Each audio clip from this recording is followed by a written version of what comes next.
हमारे बहुत ही सम्मानित और लंबे समय से, चाहे वो कैंसर पीड़ित लोग हों या स्वास्थ्य में किसी गंभीर बीमारी से पीड़ित हों, उनके लिए लंबे समय से वो संघर्ष कर रहे हैं, उनके लिए सेवा का काम कर रहे हैं। ऐसे व्यक्तित्व हैं, उनका नाम है श्री जुबैर मेमन साहब। तो जुबैर मेमन साहब भी बहुत मानवतावादी व्यक्ति हैं, गरीबों के हमदर्द हैं। तो उनकी इस भावना को देखते हुए हमने उनको आज़ाद समाज पार्टी में न केवल उनको हमने शामिल किया है, बल्कि हमारी जो कमेटी है, राज्य स्तर का हमारा जो संगठन है, उस संगठन ने निर्णय लिया है कि हम जुबैर मेमन साहब को हम महाराष्ट्र प्रदेश कांग्रेस, महाराष्ट्र प्रदेश का जो कार्यक्रम महाराष्ट्र प्रदेश है उसका हम महासचिव नियुक्त करते हैं, उनको जनरल सेक्रेटरी नियुक्त करते हैं। और मैं उनको इस मौके पर बहुत बहुत बधाई देना चाहता हूँ कि तन मन धन से वो हमारी पार्टी के साथ लगेंगे। तो ऐसा मैं उनको शुभकामनाएं देता हूँ। धन्यवाद। बीच में सर, हाँ ये नियुक्ति पत्र है हमारा उनके लिए सम्मान के रूप में, कि उनको आज हम लोग उनको जनरल सेक्रेटरी बना रहे हैं। तो आपके सामने हम उनको नियुक्ति पत्र दे रहे हैं।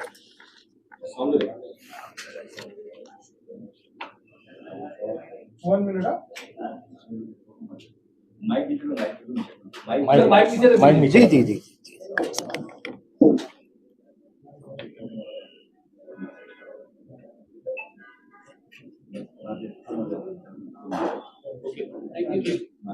Thank you.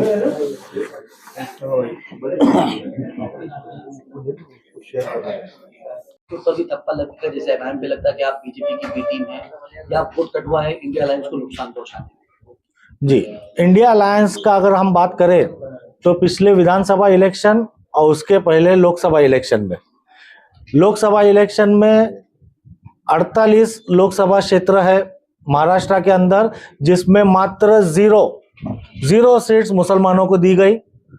288 विधानसभा क्षेत्र है महाराष्ट्र के अंदर, जिसमें इंडिया अलायंस को देना चाहिए था आबादी के हिसाब से 55 सीट, आधे से भी कम सीट मुसलमानों को दी गई।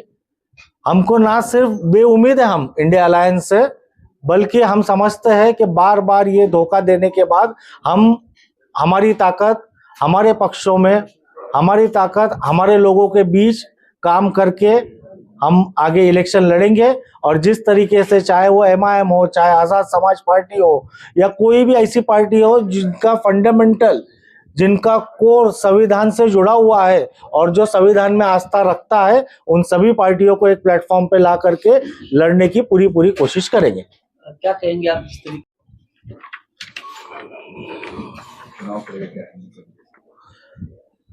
जिस तरीके से पहले हमारे राष्ट्रीय प्रभारी जी ने बताया, हमारे कुछ मुद्दे ऐसे हैं इस इलेक्शन में, जैसे EVM बंदी हो, रोजगार के विषय हो, शेतकरी के विषय हो, MSEB का प्राइवेटाइजेशन का विषय हो, और जो मूलभूत मुद्दे जो हर साल पिछले 75 सालों से देश आज़ाद होने के बाद जो मूलभूत अधिकार है कि साफ पानी मिले, KG से लेके PG तक फ्री एजुकेशन मिले गरीबों को, अस्पताल के अंदर गरीबों को फ्री इलाज मिले, ये मूलभूत अधिकार भी आज तक 75 सालों में हमको नहीं मिल पाए। इन्हीं मेन मुद्दों के ऊपर हम इलेक्शन लड़ेंगे और अगर ऊपर वाले ने चाहा तो बहुत अच्छा रिजल्ट आएगा।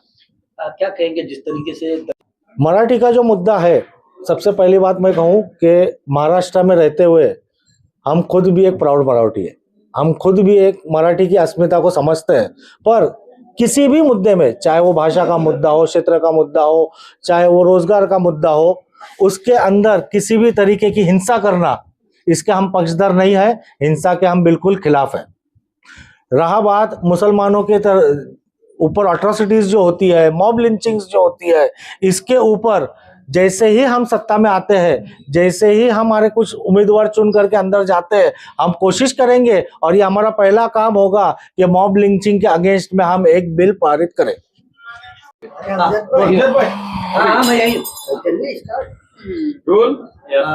सर ये बताइए कि अभी आपको यहाँ पर महाराष्ट्र में एक जिम्मेदारी दी गई है BMC चुनाव से पहले, किस तरीके से आप इसको देखते हैं? मैं सबसे पहले हमारे जो राष्ट्रीय अध्यक्ष है चंद्रशेखर आजाद जी हमारे राष्ट्रीय प्रभारी उपासक जी और हमारे प्रदेश अध्यक्ष मनीष साठे जी, इन्होंने मुझे एक मौका दिया, एक संधि दी है और एक बड़ा मौका दिया है। महाराष्ट्र के अंदर आज़ाद समाज पार्टी का उन्होंने मुझे महासचिव नियुक्त किया है। मैं पूरी कोशिश करूंगा कि आने वाले चाहे बीएमसी इलेक्शन हो, चाहे कोई भी म्युनिसिपल लोकल बॉडी इलेक्शन हो, इसके अंदर पूरी ताकत के साथ ये इलेक्शन में हम लड़े और एक बड़ा संगठन खड़ा करें और एक अच्छा रिजल्ट लेके आए। और महाराष्ट्र में आपकी क्या रणनीति है आज़ाद समाज पार्टी की? देखिए, हमारे अभी केंद्रीय प्रभारी उपासक साहब ने आपको बताया कि हमारी जो अभी जो अलायंस की बात जो आप कर रहे हैं, अलायंस के बाद इम्तियाज जलील साहब जो महाराष्ट्र के अध्यक्ष हैं, उनके अनौपचारिक तौर पर हमारी उनसे बात हुई। अगर सीटों के बारे में जो जब भी बंटवारा होगा तब हम दोबारा प्रेस कॉन्फ्रेंस के माध्यम से आपके महाराष्ट्र में कितनी ताकत से आप चुनाव, जहाँ जहाँ हमारा जो जो जिले में मजबूती के साथ हमारा जो जिला मजबूत होगा, हम पुरजोर की तरफ से हम चुनाव लड़ने उतरेंगे। मेरे सवाल का जवाब मैं देता हूँ।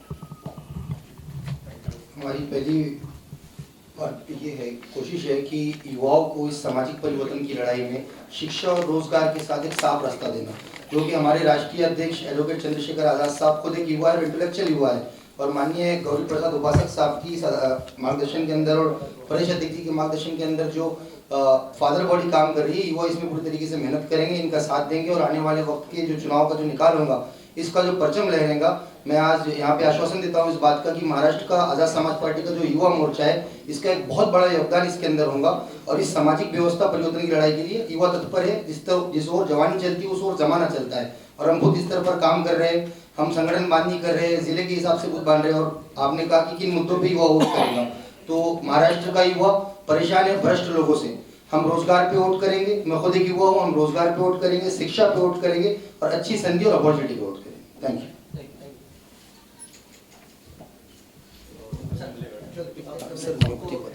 क्या बोले? नियुक्ति का अनाउंसमेंट करना, जुबेर भाई का अनाउंसमेंट। हाँ, एक बात मैं महत्वपूर्ण मैं आपके सामने एक घोषणा करना चाहता हूँ।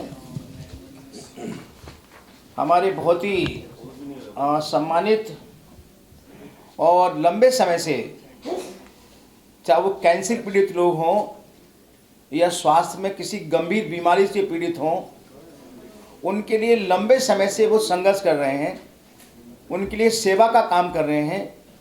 ऐसे व्यक्तित्व हैं, उनका नाम है श्री जुबेर मेमन साहब। तो जुबेर मेमन साहब भी बहुत मानवतावादी व्यक्ति हैं, गरीबों के हमदर्द हैं। तो उनकी इस भावना को देखते हुए हमने उनको आज़ाद समाज पार्टी में न केवल उनको हमने शामिल किया है, बल्कि हमारी जो कमेटी है, राज्य स्तर का हमारा जो संगठन है, उस संगठन ने निर्णय लिया है कि हम जुबेर मेमन साहब को हम महाराष्ट्र प्रदेश कांग्रेस, महाराष्ट्र प्रदेश का जो कांचीराम महाराष्ट्र प्रदेश है, उसका हम महासचिव नियुक्त करते हैं, उनको जनरल सेक्रेटरी नियुक्त करते हैं। और मैं उनको इस मौके पर बहुत बहुत बधाई देना चाहता हूँ कि तन मन धन से वो हमारी पार्टी के साथ लगेंगे। तो ऐसा मैं उनको शुभकामनाएं देता हूँ। धन्यवाद। बीच में सर हाँ लेटर ये उनका। महाराष्ट्र में आज़ाद समाज पार्टी कांचीराम महाराष्ट्र में अपने मजबूत संगठन के बल पर हम ताकत के साथ लोकल बॉडी का चुनाव लड़ने जा रहे हैं, पहली बात। दूसरी बात, अनौपचारिक रूप से MIM के हमारे जो लीडर हैं उनसे हमारी चर्चा हुई है। जैसे ही फाइनल होगा आप लोगों को अवगत करा दिया जाएगा। और अगर आपका अलायंस अगर MIM से नहीं होता तो आज़ाद समाज पार्टी किससे फिर दूसरी कोई अलायंस कर सकती है? कि अगर अलायंस नहीं होगा तो इसके बावजूद भी आज़ाद समाज पार्टी अपने बलबूते पर महाराष्ट्र में चुनाव लड़ेगी। और साथ साथ मैं आपको बता दूं फिर दोबारा, हमारी विचारधारा जिस दल के साथ मैच करेगी उसके साथ भी अलायंस किया जा सकता है। ऐसा लड़के चुनाव लड़ेंगे। क्या लगता है कि जिस तरीके से कहा जाता है कि जो भी क्षेत्रीय पार्टी है या आपका अभी राजनीति का ग्रोथ हो रहा है, लेकिन आप किसी दूसरी पार्टी को फायदा पहुंचाने के लिए कहीं ना कहीं चुनाव लड़ेंगे, तो इंडिया गठबंधन को इसका बहुत बड़ा नुकसान खामियाजा उठाना पड़ सकता है। क्या लगता है आपको कि क्या आप जैसे कहते हैं कि बीजेपी की विचारधारा हमारे से नहीं मिलती, लेकिन फायदा तो आप बीजेपी को पहुंचा रहे हैं। देखो मैं आपको बता दूं भाई, चंद्रशेखर आज़ाद लोकसभा का चुनाव नगीना से लड़े हैं, तो हमने तो बीजेपी को हराया वहाँ, तो वहाँ बीजेपी का फायदा उठाया। तो इसी प्रकार हमारी पार्टी अपने बल पर ताकत के साथ, चाहे वो लोकल बॉडी का चुनाव हो, विधानसभा का हो, पार्लियामेंट का, लड़ेंगे। भविष्य में क्या हो सकता है, किस पार्टी के साथ हमारा विचारधारा मैच करेगी, वो भविष्य का निर्णय होगा, वो राष्ट्रीय अध्यक्ष जी का निर्णय होगा।